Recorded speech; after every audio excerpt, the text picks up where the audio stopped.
Përshëndetje miq, mirë se erdhët në kanalin Shija me Zyren. Shpresoj që jeni mirë ju dhe familjet e juaja. Sot receta është pite me pasor, të cilën e di që ndoshta shumica prej juve nuk e keni provu, por ka edhe prej atyre që e kanë provu dhe e din që është super e shijshme. Brumi si gjithmonë përmban miell, krep dhe ujë. Në një video tjetër do të tregoj recetën dhe përgatitjen e brumit me video hap pas hapi për fillestarët. Si që shihni në video, i lyejm petat me vaj dhe i vendosim njëra mbi tjetrën.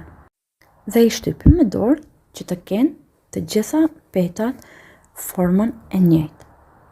Numri i petave për një tepsi varet gjithmonë masia e tepsisë, se sa është e madhe apo e vogël. Edhe sigurisht më varet edhe a preferoni më shumë petën më të hollë apo më të trashë. Deri në përfundim të lyerjeve të petëve, përshfrytëzoj rastin dhe po ju pyes se si ju duket videoja me zë, sepse është hera e parë që flas me zë në YouTube. Nuk e di, për mua është shumë interesante dhe kam emocione, por shpresoj që kam një pëlqy juve edhe ju ftoj të gjithëve që i shikoni videon të më tregoni se si ju duket videoja me zë. Më lëni komente në video, a ju pëlqen videoja më shumë ti me zë apo pa zë. Për mua kur flas kështu më duket sikur bashkë bisedoj me juve dhe sikur ju kam afër juve. Pothuajse jemi në përfundim të lyerjeve të petave.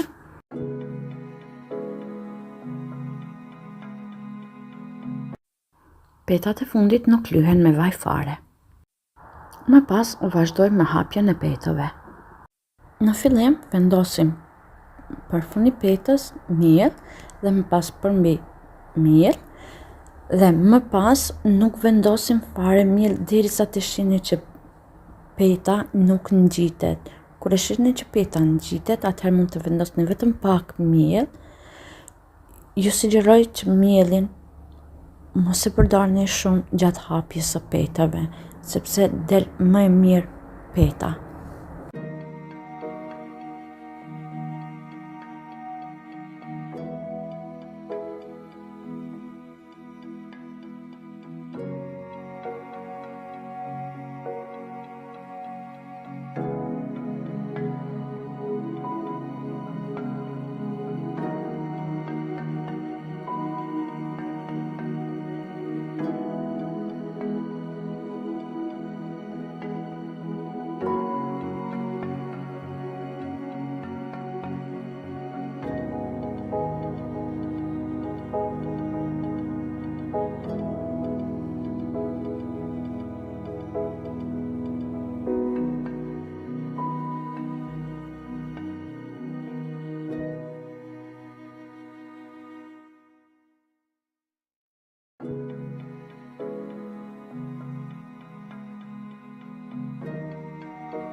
Tepsin e lyejm me vaj sigurisht edhe anash, për shkak që peta të ngjitet anash, pasi që është me pasul dhe që pasuli mos të del në tepsi.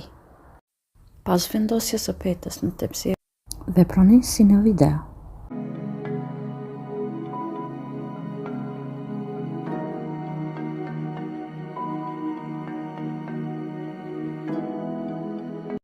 Më pas bëjmë mbushjen e petës, të cilën e kemi gati pasulin, fasulin apo groshën si i thojnë në të tovë. E bëjmë shpërndarjen mirë në të gjitha anët. Kur bëjmë pite me pasul, gjithmonë pasulin e ziejmë një ditë më përpara dhe të nesërmen nxojmë brumin për pite, apo nëse nuk keni kohë që të nxjeni brumin gjatë ditës që jeni në punë, mund të nxjini brumin në mbrëmje dhe të leni në frigorifer të mbuluar me plastmas. Fillojmë me mbylljen e rrethit të pitës në këtë formë si në video dhe më pas e lyejm me vaj piten dhe e pjekim në furrën e parangrohur në 250 gradë, derisa të marrë në ngjyrë të artë, parafërsisht deri në 10 minuta.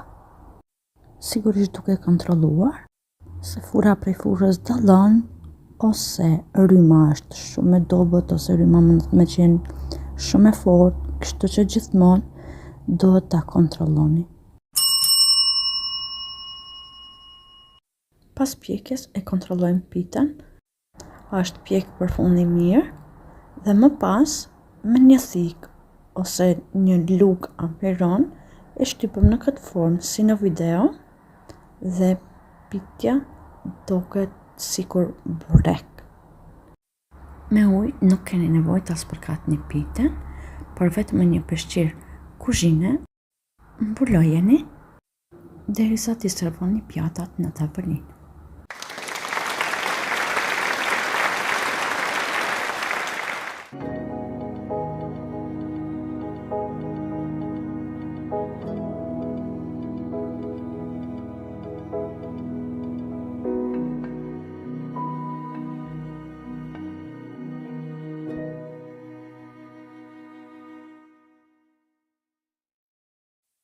Në fund ju them që nëse e provoni, ju bëft mirë dhe mos harroni të bëni subscribe, like dhe të ndizeni zilin për të njoftuar për recetat e radhës.